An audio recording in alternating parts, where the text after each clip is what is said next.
Hi guys, Steve Girardi here. Welcome to Steve Strings. Today I have a different kind of a video for you. I was contacted by a company called Phenyx Pro, and they make things like wireless microphones and wireless UHF transmitters and receivers to plug into guitars. And they asked me if I would be interested in reviewing one of their devices, the Phenyx Pro PTG-12. And I said, sure, send it my way and I'll be happy to review it. So today I'm going to be looking at that, the Phenyx PTG-12. It's a transmitter and receiver for a guitar or such instrument. And again, they sent this to me at no cost to me. But at this point, I don't know anything about this instrument other than what I've seen in the description on Amazon. So I'm going to unbox it and take a look and see what it is. So let's get started.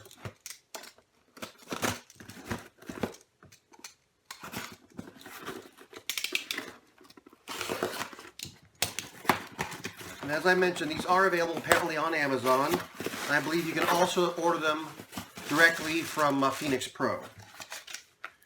Okay. So this is the device as it came in the Amazon box. So let's get it open. Alrighty. Take that wrapper off. And you can see it here. Again, the Phenyx Pro PTG-12. And again, although I haven't even looked at this, just from the pictures I can see that these two here are able to pivot, which is nice. They don't kind of get in the way. All right, can I get this open? It looks like this thing here sort of unfolds like that. All right, there's a little booklet in here. We'll look at that in a minute. And again, this is a two-piece transmitter and receiver. So one of these things, I understand it plugs into your instrument, and the other one plugs into your amplifier. Again, so basically it comes with these three pieces here. One goes in the amp, one goes in the instrument, and then there's the charging cable. So here's the charging cable. And again, this has a USB port, so you can plug it in anything that takes a USB.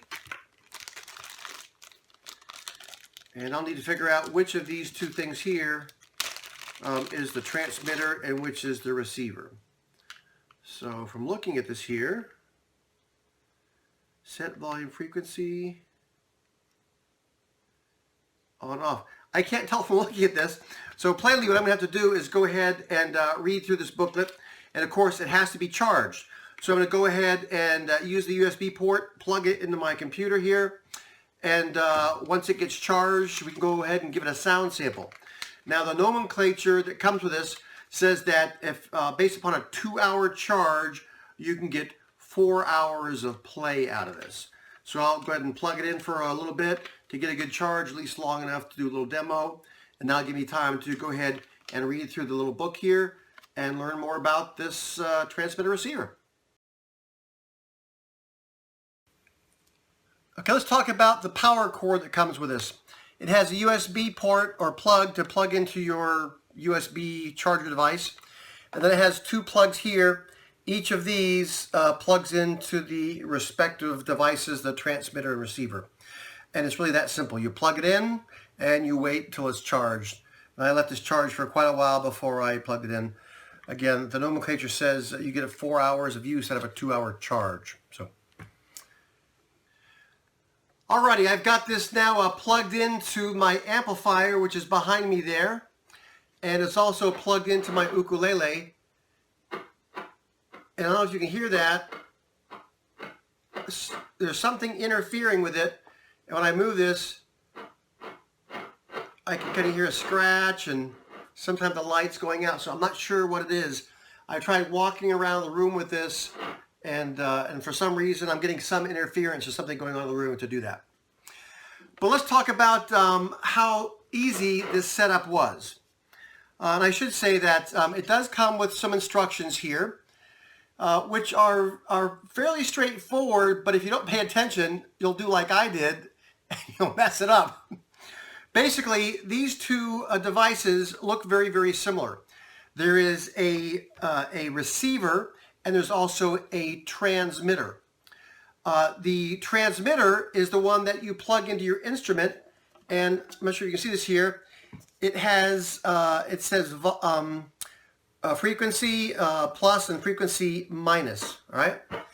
The one that you plug into your amp is the one that has the volume plus and the volume minus sign. So you adjust the volume at the amp. And of course, when I started, I had the wrong one plugged into my amp, and I'm like, why is this thing not connecting? It's because I had the wrong one plugged in. So read the instructions closely to make sure it's clear to you which of these is the transmitter and which of these is the receiver. So basically, to get this started, okay, follow instructions, but basically you plug the appropriate device into your appropriate device, and you push the frequency button to get it flashing. Then you go up or down, and it says you go up or down to select the frequencies.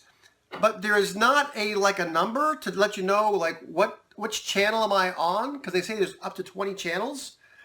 But you can't tell where you're going. Anyway, so I just pressed it up or down, and then I just hit the button again to hold that. Then I pressed the set button, and then I waited until it to start flashing. I'm sorry, for the light to turn solid green after it was flashing. And then once I had the right one plugged in, I did that. It was working fine. And that's coming from the amp. Now on my particular setup, I can adjust the volume 3 ways. One is from the actual amp, 2 is from the device that I plugged into the amp, and 3 is I have a preamp here with a volume control here. So here, I can turn the volume up. That's probably blowing the mic, or down. And again, for some reason, it cuts. But mostly when I'm here. If I go other places in the room, it doesn't do that. So I'm not sure if there's some interference from some of the other apparatuses I have going on around here or not. But basically, once I got it plugged in,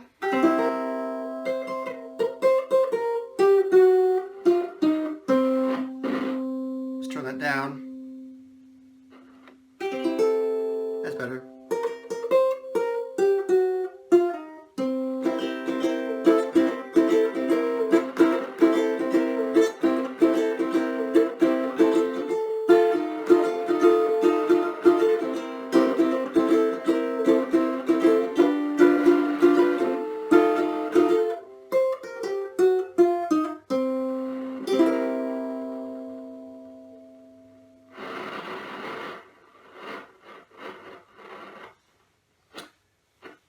So there's some interference. I don't know if it's me or the chair that I'm in or what. Now the nomenclature suggests that it does better if it's clear line of sight, nothing between it. And other than me, there's not much between us. But I am getting that static. Now it's out.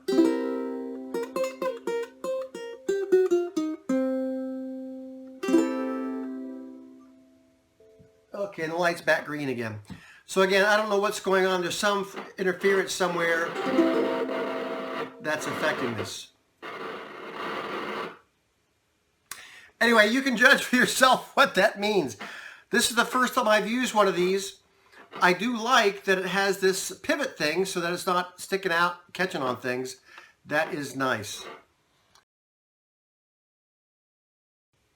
So there you have it, the sort of first impressions and review of the Phenyx Pro PTG-12 wireless guitar system.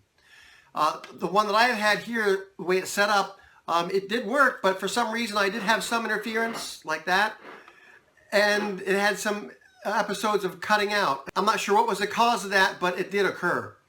I hope you found today's review useful, and if you're looking for a wireless guitar system, this is certainly one to consider. Thanks for watching.